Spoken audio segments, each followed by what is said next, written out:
A lot of people believe that Isiah Thomas was one of the best 11 NBA players. A lot of people believe, Charles, he was better than John Stockton. I think he was a better player than John Stockton. Well, then why didn't he get to go on the team? Well, you know, Shannon, number one, that is an amazing question because I'm so glad I get a chance to straighten this out. Yeah, please straighten it out. Number one, they never asked me about Isiah Thomas. Okay.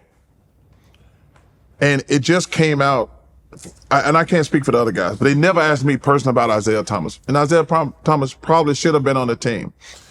And they asked Michael Jordan, did he have anything to do with it?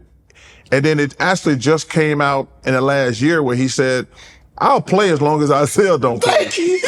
So, and then you got to have him. If you're going overseas, you got to take the biggest guy. So I don't know this personally, but I think it was Jack McCallum who said he had it on tape and he played it. Because I've been asked that question 1,000 times. Dude, they never asked me about Isiah Thomas.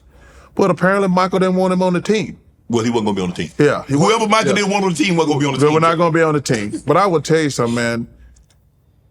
I've been so lucky and blessed in my life. Ain't nothing like the Olympics. Right. It's the most cool event that I've ever been to. We had no idea how big it was going to be when we got there. Right. Because I tell people, that was probably a 12-foot window, maybe 15 feet, where they could see us get on the bus.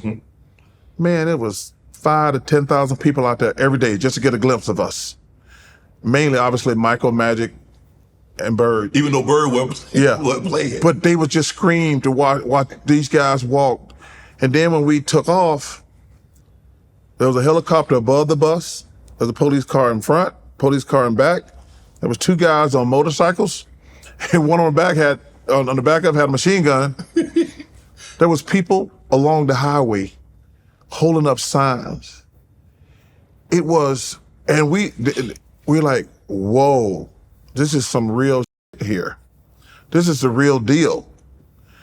And we were like, yeah, man, this is, Did you know it would be this big? Not even close. Nobody did. We had no idea. Because first of all, you know, we never really experienced anything like that. Right. And then we were like, whoa, this is a big deal. I mean, people on the highway holding up signs, hundreds of them. Right. But when we walk out every day to go to the game, it was 5,000 to 10,000 people.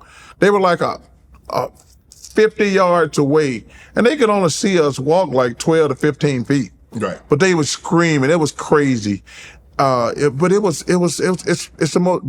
at the Olympics itself was such a cool and I tell people when they're playing that national anthem, and me and Bird, imagine all the guys overseas and they playing the national. Yes, and we're all getting goosebumps. I mean, it was surreal. You do realize what you guys did is that you birthed an era. The Nikola Jokic's, the Luka Doncic. Yeah. Those guys they probably wasn't born then, but their parents and people and coaches, they saw that, the Dirk Nowitzki's. Yeah. The Page, because at the time, if I'm not mistaken, the only guy that I can remember in that era was like Sabonis. Yeah. I think Peja. Yep. Sarunas Marcelonas. Yep. There were only a handful. It's not littered, and I don't mean that in a negative term, but it wasn't the influx of foreign European players like it is now. Well, shout out to the great late David Stern. I think that was his vision, to be honest, to make the game international. Right. And it was really funny. Like the first time I met Dirk Nowitzki, he was like 18. And we're overseas. This is a Nike trip. And he's got like 30 at halftime. And I got like Scottie, Pippen, and some other. We got like, Nike was always ahead of the curve, taking us to foreign countries to play. Dirk's got like 30. And Scottie was like one of the best defenders in the world. He's like, I got him. Dirk finished like 50-something. You ain't got it, Scottie. And I said, yo, man, who the hell are you? And he got that thick German. My name is Dirk Nowitzki. I'm 18. I said, 18? You want to go to Auburn? I says, just name your price. We're good. He's like, what? He said, I want you to go to my college. I said, hey, told the Nike guys, get this information. They called me back a week later. No, because then he said something. He says, I got to go in the Army. I said, yo, man, you 7 feet tall. You're not going in the damn Army. You're not going in the Army. Nobody going to have no 7-foot person in the Army. And and they called me back like a month later. I said, Chuck, they changed the rules now. He's going to go in the draft. I said, okay. And, people don't even realize this. He didn't get drafted by the Mavs. He got drafted by Milwaukee. Right. And I hate to say this, and I apologize to his family. It's probably going to go down one of the worst trades in NBA history because they traded him for Robert Tractor Traylor. You did. And Traylor was a nice kid, rest in peace. But that's probably going to go down. That's a bad trade. Because Dirk's, up until to Joker, he was the greatest foreign player ever. Right. And when the Joker finished, you was taking him over Olajuwon as foreign player? I kind of look at it different because you look at Akeem did play on American soil for a number of years. These guys came straight from overseas to the NBA. Shout out to Akeem. It was an honor and privilege to play with him also. But listen, by the time Jokic is the best foreign player. Yes. It's over. He done passed Dirk. He passed Dirk. Yeah. It's over. Listen, because I think they're gonna win this thing again. Did you think? I remember watching him. I followed his career since I played in Denver, and I've been following him. And I watched him in the bubble in 2020, and I watched Anthony Davis gave it to him. Yeah. But now it's over. He's on a different Chuck. Yeah. I mean, the guy can give you 30, 20, and 15. There's nothing he can't do. Well, offensively. Well, what's crazy, last night. Yes.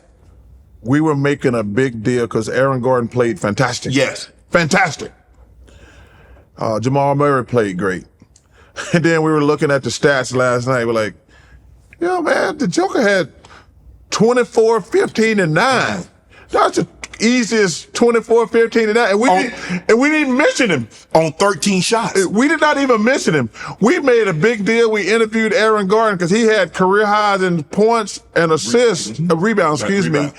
And I was looking at the stats. I said, man, Joker had 24, 15, and 9. Right. And it was so quiet. We didn't even talk about it. But, there's two interesting stories in the NBA that people never talk about. Steph Curry and Joker. If you talk about people who deserve their job and people who should get fired, you know that when the Golden State Warriors had to make a big decision between Steph Curry and Monte Ellis. Yes. And most people got mad they traded Monte because Steph was always hurt. And same thing with Joker and Nurkic. Yep. They were like, y'all should keep Nurkic instead of the Joker. And you think about how different. One guy got 4 championships, and he's one of the greatest players in NBA history. And this guy's gonna be. He got to be about to get his 3rd MVP. Yes. And possibly another ring. You talk about changing the entire dynamics of your franchise of history. That's amazing. We made the right decision. And Yoke went in the 2nd round. I know. But they had to make that decision. Yes. And the same thing, because they knew that Monte Ellis and Steph, that you can't play 2 little guards like that. No. And people were mad on both accounts. That's how crazy this life is. Want to join Club Shay Shay? Become an official member by hitting that subscribe button, where you never know who's going to be joining us for drinks and conversation. Don't be late to the party because we like to do something before 2 something.